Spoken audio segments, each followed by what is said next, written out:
찬송가 382장으로 함께 찬양하겠습니다. 찬송가 382장입니다.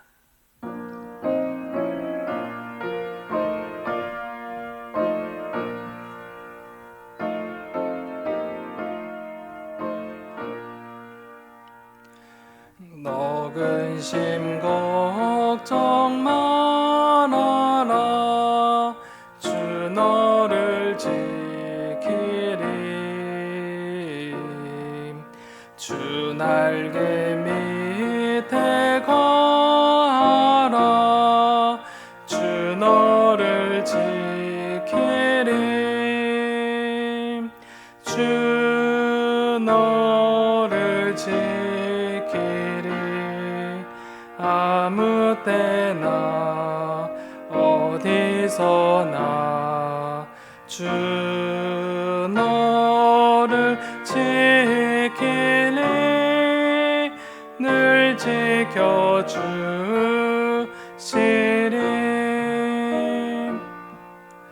어려워 낙심될 때에 주 너를 지키리. 위험한 일을 당할 때 주 너를 지키리. 주 너를 지키리. 아무 때나 어디서나 주 너를 지키리. 늘 지켜주시리.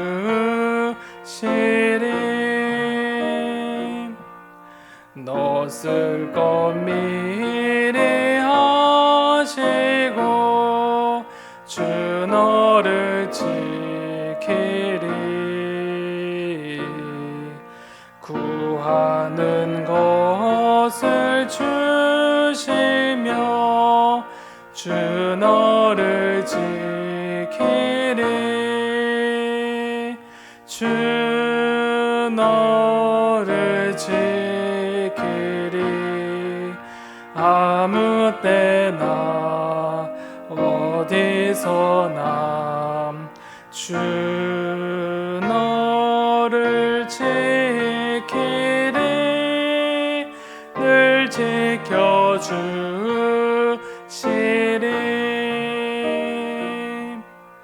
어려운 시험 당해도 주 너를 지키리.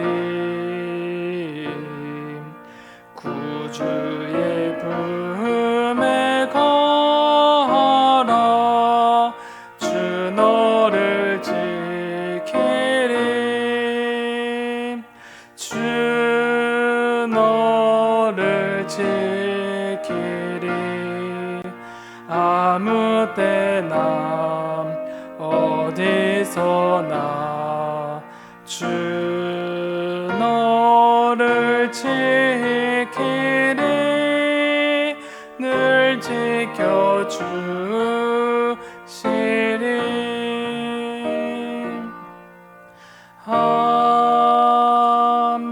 아멘. 오늘 하나님께서 우리에게 주신 말씀은 구약성경 욥기 1장 1절에서 12절까지의 말씀입니다. 구약성경 760면에 기록되어져 있는 욥기 1장 1절에서 12절까지의 말씀을 봉독할 때 살아계신 하나님의 음성을 들으실 수 있으시길 바랍니다. 우스 땅에 욥이라 불리는 사람이 있었는데 그 사람은 온전하고 정직하여 하나님을 경외하며 악에서 떠난 자더라. 그에게 아들 7과 딸 3이 태어나니라. 그의 소유물은 양이 7,000마리요 낙타가 3,000마리요 소가 500혈이요 암나귀가 500마리이며 종도 많이 있었으니 이 사람은 동방 사람 중에 가장 훌륭한 자라. 그의 아들들이 자기 생일에 각각 자기 집에서 잔치를 베풀고 그의 누이 3명도 청하여 함께 먹고 마시더라.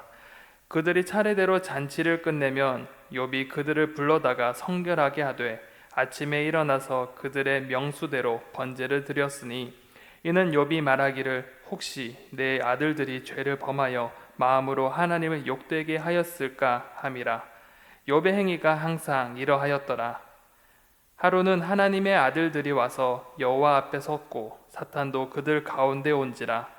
여호와께서 사탄에게 이르시되 내가 어디서 왔느냐. 사탄이 여호와께 대답하여 이르되 땅을 두루 돌아 여기저기 다녀왔나이다.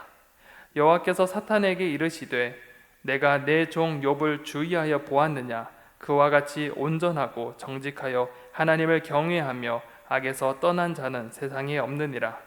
사탄이 여호와께 대답하여 이르되 욥이 어찌 까닭없이 하나님을 경외하리이까. 주께서 그와 그의 집과 그의 모든 소유물을 울타리로 두르심 때문이 아니니까. 주께서 그의 손으로 하는 바를 복되게 하사 그의 소유물이 땅에 넘치게 하였음이니이다. 이제 주의 손을 펴서 그의 모든 소유물을 치소서.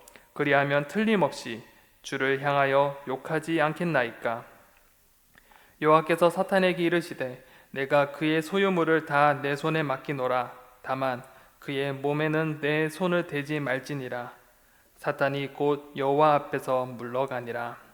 아멘. 오늘부터 함께 볼 말씀은 바로 욥기입니다. 욥기는 2020년 우리 목사님의 그 새벽 설교를 통해 또한 영상으로 성경 괴간을 통해서 욥기의 큰 틀과 자세한 강의를 아마 많이 접해 보셨을 것입니다. 그때 영상을 참고하시면서 다시 욥기를 묵상하신다면 아마 더 큰 은혜와 깨달음을 얻으실 수 있으실 것 같습니다. 그렇게 우리 교회 채널, 유튜브 채널을 참고하여 주셔서 함께 영상을 보시면서 또 함께 묵상해 나갔으면 좋겠습니다. 그런데 이렇게 접해본 욥기도 다시 읽어보면 참 재밌기도 하지만 어려운 것이 바로 욥기입니다. 욥이 고난 중에 친구들과 변론하는 모습 속에서 또한 하나님과 대면하는 모습을 보면 참 흥미롭고 또한 재미있습니다. 그런데 하나님의 말씀을 온전히 행하던 그 욥이 그가 감당해야 될 그 고난 앞에 우리는 여러 가지 질문을 던질 수밖에 없습니다. 특히 인과응보의 개념과 함께 하나님을 믿으면 복을 받는다는 생각을 가지고 있었기에 왜? 라는 질문을 던지게 됩니다. 나는 아무 잘못도 없는데 왜 고통받아야 하는가? 라는 질문과 함께 하나님께 대한 원망이 들릴 수 있습니다. 또한 하나님을 잘 믿는 사람은 고통 중에 살아가는데 하나님을 잘 믿지 않는 사람들은 왜 세상에서 떵떵거리고 살아가는 그런 모습을 볼 때 왜 하나님은 그 불의를 보고 참으시는가? 또한 의로운 사람 혹은 무지한 사람에게 왜 고통이 찾아오는가? 우리는 질문하게 됩니다. 이와 같이 욥기는 바로 이유 없이 혹은 까닭 없이 신앙생활하는 것이 가능한가? 라는 질문을 우리에게 던져주고 있습니다. 이는 신앙생활을 하는 것이 대가를 바라고 신앙생활을 하는 것이 아닌가? 적나라하게 표현하면 투자 심리에 불과한 것이 아니냐라는 질문을 던지고 있습니다. 그리하여 욥기에 등장하는 인물은 두 개의 축으로 분류해 볼 수 있습니다. 욥기에 나타난 사탄과 새 친구 그리고 엘리후의 말을 들어보면 모든 행위나 현상에는 분명한 원인과 까닭이 있다고 주장합니다. 즉 어떤 일에는 원인과 결과 또한 그 중에 인과응보의 원리가 있고 선악의 개념을 그들은 이야기합니다. 그래서 내가 고통받는 것은 바로 너의 죄 때문이야 라고 말하면서 이런 인과응보식의 반응을 합니다. 또한 사탄은 욥이 온전한 것이 바로 하나님께서 분명 복과 같은 그런 까닭, 이유가 있기 때문에 하나님께 그렇게 온전히 순종하고 온전한 사람이라고 말하고 있습니다. 반대로 욥과 하나님은 이와 다른 의견을 냅니다. 욥과 하나님은 모든 일에 까닭이 있는 것이 아니며 설령 있다고 하더라도 인간이 그것을 알 수 없다라고 말씀하십니다. 이는 아무 대가도 바라지 않고 하나님을 사랑할 수 있다. 그것이 가능하다고 주장합니다. 하나님께서 우리가 바라는 대로 움직이지 않는다 해도 하나님에 대한 믿음의 효용 가치가 없다 하더라도 하나님을 사랑할 것이며 이것이 가능하다고 욥과 하나님은 말씀합니다. 그리고 이러한 욥과 하나님의 주장을 통해 욥기는 우리에게 어떻게 하면 이 고난의 시기를 의미 있게 보낼 수 있는가라는 실용적인 질문을 우리에게 던져주고 있습니다. 그리고 하나님께서는 욥의 고난 속에 그 원인을 알려주는 것이 아니라 그와 함께 하시며 욥의 고난 속에 들어와 응답하시는 그 하나님을 우리는 발견하게 될 것입니다. 욥기를 함께 묵상하면서 이러한 질문을 통해 함께 하시는 그 하나님께서 우리에게 어떻게 말씀하시는지 듣는 시간이 되길 소망합니다. 또한 오늘 본문은 바로 이런 것들을 알려주는 서론격입니다. 욥이 어떠한 사람인지, 그가 당한 고난이 그의 죄로 인해 비롯된 것이 아님을 명시해 주면서 하나님의 은혜를 풍성히 누린 온전한 욥에 대해서 설명해 주고 있습니다. 오늘 본문의 구조를 한번 살펴보겠습니다. 첫 번째 1절에서 5절에 보면 이 욥이 어떠한 사람인지, 욥이 경건하고 의롭고 온전한 사람이며 하나님께서 어떤 복을 주셨는지, 또한 그것을 어떻게 누리고 있는지를 알려줍니다.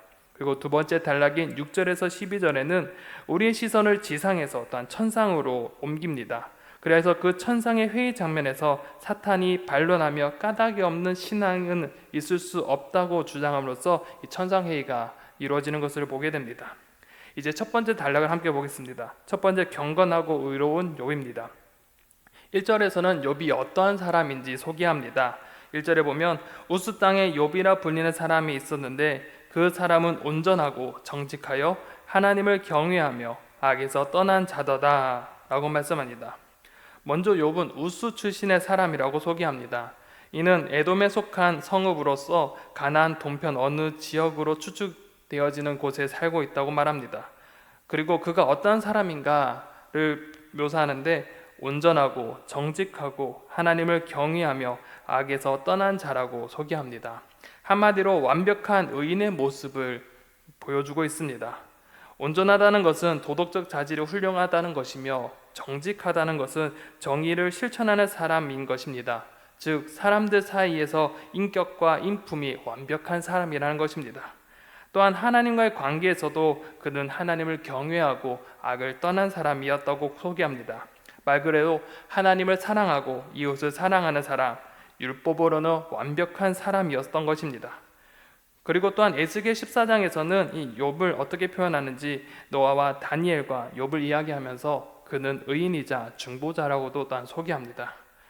이러한 욥에 대해서 2절에서 보면 그는 아들 7명과 또한 딸 3이 있었다고 소개합니다. 그로 인해서 하나님께서는 이 욥의 가정에게 그를 생육하고 번성하게 하셨음을 보여줍니다. 뿐만 아니라 그는 엄청난 재산을 가지고 있었던 거부였습니다. 3절에 보면 양이 7,000마리, 낙타가 3,000마리, 소가 500결이, 즉 소가 1,000마리가 있었다고 합니다. 또한 암낙이 500마리나 있었고 종도 많이 있었다고 말합니다. 욥이 얼마나 큰 부자였을까 비교해보면 성경에서 심한 부자라고 기록된 이 다윗 시대의 나발이 있었습니다. 나발을 가리켜 성경에서는 심한 부자, 부한 사람이라 기록하고 있는데 이렇게 심히 부한 나발이 양 3,000마리를 가지고 있다고 성경은 기록하고 있습니다. 그런데 여기서 욥은 그 나발의 2배가 넘는 7,000마리 양을 가지고 있다고 말하면서 이 나발보다 더 심히 부한 부자였음을 우리 가운데 알려줍니다. 그래서 성경은 가장 부자라는 의미로서 훌륭한 사람이라고 이 3절 하반절에 기록하고 있습니다. 그런데 인품과 재력뿐만 아니라 그의 가정 또한 화목한 사람이었습니다. 4절을 보면 그의 아들들이 각자 생일이 되면 자기 집에 잔치를 베풀었는데 그의 형제 자매를 불러 함께 먹고 마시며 함께 생일을 축하하며 서로를 축복해 주었다고 말씀합니다. 그리고 아버지는 자녀들의 삶에도 흠결이 없도록 각별히 보살핀 것을 보여집니다. 5절을 보면 아들들의 생일 잔치가 끝나면 아버지 욥은 그들을 성결케 위해 하나님께 번제를 드렸습니다. 그러면서 욥의 삶에 흠결이 없음을 욥의 행위가 항상 이러하였더라라고 평가합니다. 말 그대로 욥은 하나님 앞과 사람들 앞에 무흠한 흠이 없는 사람이었습니다. 그런데 왜 욥기는 욥이 이렇게 흠결이 없음을 이렇게 말하고 먼저 소개하는 것일까요? 바로 앞으로 소개될 그 고난이 그의 죄로 인함이 아님을 분명히 하기 위해서 그가 무흠하다는 것을 소개하고 있습니다. 이제 두 번째 단락에서는 우리의 시선을 이제 지상이 아닌 천상의 공간으로 안내합니다. 그리고 천상회의 장면에서 그곳에서 어떠한 일이 생겨나는지 우리 가운데 보여줍니다. 6절에 보면 하루는 하나님의 아들들이 와서 여호와 앞에 섰고 사탄도 그들 가운데 온지라 라고 말씀합니다. 여기 하나님의 아들들이 나오는데 이들은 천상의 존재, 즉 천사입니다. 그런데 눈에 띄는 것은 사탄입니다. 하나님의 그 천상회의에 사탄이 존재한다는 것은 우리의 상식과는 맞지 않는 것 같습니다. 우리가 생각하는 사탄은 이 신약 성경에 등장하는 사탄, 즉 마귀를 생각합니다. 여기에서 신약에 등장하는 사탄, 여기 욥기의 천상회의에 등장하는 사탄은 바로 이 신약에 등장하는 사탄과 악마가 아닙니다. 여기서 사탄은 대적자라는 뜻으로 하나님의 말씀에 반박하며 대립적인 의견을 가진 천사 중의 일원으로 나타납니다. 현재 상황은 천사들이 하나님께 무엇인가를 보고하려는 목적으로 함께 서 있고, 그중 하나님의 뜻과 다른 의견을 가진 천사, 즉 천사도 그 가운데 있다고 우리 가운데 말씀합니다. 그리고 7절에 하나님은 사탄을 향해 내가 어디서 왔느냐 물으셨고, 이 사탄은 땅을 두루 돌아 여기저기 다녀왔습니다 라고 대답합니다.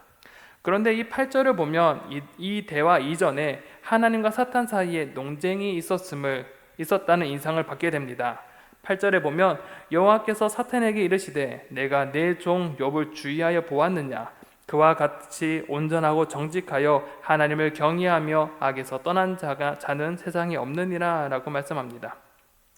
하나님께서는 대뜸 이 내 종 욥을 주의하여 살펴보았느냐 라고 물어보시면서 그가 무음한 존재이며 그런 존재가 세상에 없다고 말씀하십니다. 즉 이전 논쟁에서 욥에 대해 이야기가 되어 있었고, 사탄은 어떠한 논리에 대해 하나님은 욥을 예로 들면서 반박한 것으로 보입니다. 사탄은 그 논리가 바로 9절에서 10절에서 드러납니다. 사탄이 여호와께 대답하여 이르되 욥이 어찌 까닭없이 하나님을 경외하리이까? 주께서 그와 그의 집과 그의 모든 소유물을 울타리로 두르심 때문이 아니니까? 주께서 그의 손으로 하는 바를 복되게 하사 그의 소유물이 땅에 넘치게 하셨음이니이다 라고 말씀합니다. 사탄은 이 욥이 하나님을 경외하고 따르는 것은 분명 하나님께서 보호하시고 복을 주셨기 때문에 하나님을 경외하는 것이라고 대답합니다. 우리는 앞서 본 1절에서 5절의 욥의 모습, 그가 누렸던 평화, 그가 누렸던 그 부는 하나님께서 주신 그 복으로서 그 복 때문에 욥이 하나님을 섬겼다고 사탄은 주장하는 것입니다. 즉 하나님과 사탄의 지금 대화는 이전에 논쟁이 있었던 것을 추측할 수 있습니다. 그 이전 논쟁에서 이 사탄이 하나님을 순전하게 경외하는 사람은 아무도 없다라는 주장을 하면서 사람들이 하나님을 경외하고 따르는 이유는 다 있으며 그들의 신앙은 기복적이고 또한 상호 호혜적 거래라고 주장하면서 하나님의 통치를 흠집내려고 했던 것입니다. 이러한 사탄의 주장에 하나님께서는 이런 복과 호혜와 상관없이 그 이유와 까닭이 없이 신앙생활이 가능하다고 반박하시면서 욥을 예로 드셨던 것 같습니다. 그래서 사탄은 하나님의 이러한 말씀 반박하기 위해 이 욥을 둘러보았고 또 한 가지 제안을 합니다. 11절에 보면 이제 주의 손을 펴서 그의 모든 소유물을 치소서, 그리하시면 틀림없이 주를 향하여 욕하지 않겠나이까? 사탄은 분명히 이 욥이 하나님을 경외하며 온전하며 정직한 이유는 바로 하나님께서 복을 주셨기 때문이며, 이러한 신앙의 이유를 없애버리면 하나님을 향한 믿음을 저버릴 것이라고 생각했습니다. 그렇기에 하나님의 물질 보상을 없애보고자 하고 그는 제안합니다. 이러한 제안에 하나님께서는 12절에 욥의 모든 소유물의 처분을 맡깁니다. 다만 욥의 몸에는 손대지 말라 명하시면서 제안을 승낙하셨고 사탄은 곧바로 물러나게 됩니다. 그런데 우리는 여기서 1차적인 충격을 받게 됩니다. 욥의 인생이 하나님과 사탄 사이의 논쟁을 입증하기 위해 이용되어서 괜찮은 것인가? 라는 생각을 하게 됩니다. 이러한 하나님은 또한 선하신가? 라는 질문을 하게 됩니다. 이 부분에 대해서는 분명 많은 설명이 필요하기에 오늘은 간단히 설명하고자 합니다. 8절 대화 이전에 보면 하나님의 통치의 완전성에 대한 사탄의 도전이 있었을 것으로 예측되어집니다. 욥기를 통하여서 욥기는 하나님의 통치의 본질이 무엇이며 순수 신앙과 순수 경배의 가능성이 있는지 등을 다루면서 신앙의 본질이 무엇인가에 대해서 답하는 과정으로 우리는 그 과정의 연장선상에서 이것을 보아야 된다고 생각되어집니다. 그렇기에 이것에 대해서만 지엽적으로 생각하는 것이 아니라 큰 틀에서 한번 보았으면 좋겠습니다.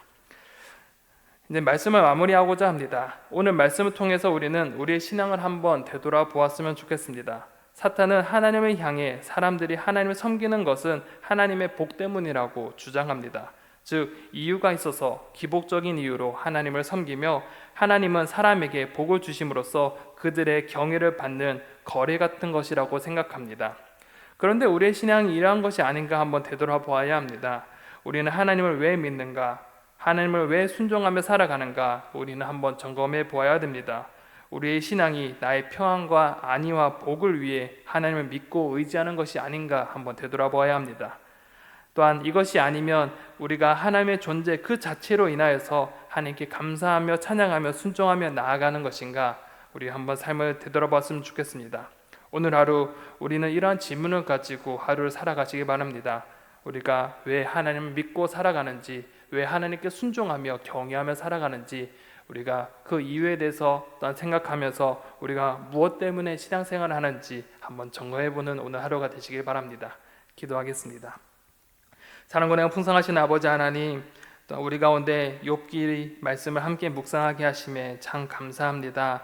아버지, 이 욥기를 통하여서 우리는 신앙의 본질에 대해서 생각해 보고자 합니다. 하나님, 우리가 신앙생활 한다는 것이 하나님께서 주실 복을 위해 우리가 신앙생활을 하는 것인지, 아니며 우리 가운데 주신 그 구원의 그 감격으로 말미암아 그저 다른 이유가 없이 하나님의 그 존재만으로 감사하며 우리가 신앙생활을 하고 있는지, 그 신앙의 본질에 대해서 질문하며 그 답을 찾아가는 시간들이 될 수 있도록 인도하여 주시옵소서. 하나님, 오늘 하루 우리의 신앙을 한번 되돌아보기 원합니다. 정말 우리의 삶의 신앙의 목적이 정말 우리 가운데 주신 복 때문에 하나님을 섬기는 것인가 생각해보며 다시 한 번 더 진정한 신앙이 무엇인지 되돌아보는 귀한 시간이 될 수 있도록 인도하여 주시옵소서. 오늘 하루의 모든 것을 주님께 의탁합니다. 하나님, 우리의 삶 가운데 함께하여 주시고 우리가 살아가는 그 순간순간마다 하나님께서 함께하여 주시고 우리의 모든 삶을 주님께 맡기며 의탁하는 우리의 삶이 될 수 있도록 인도하여 주시옵소서. 모든 건 주님께 맡겨드려오며 살아서 역사하시는 예수 그리스도의 이름으로 간절히 기도드립니다. 아멘.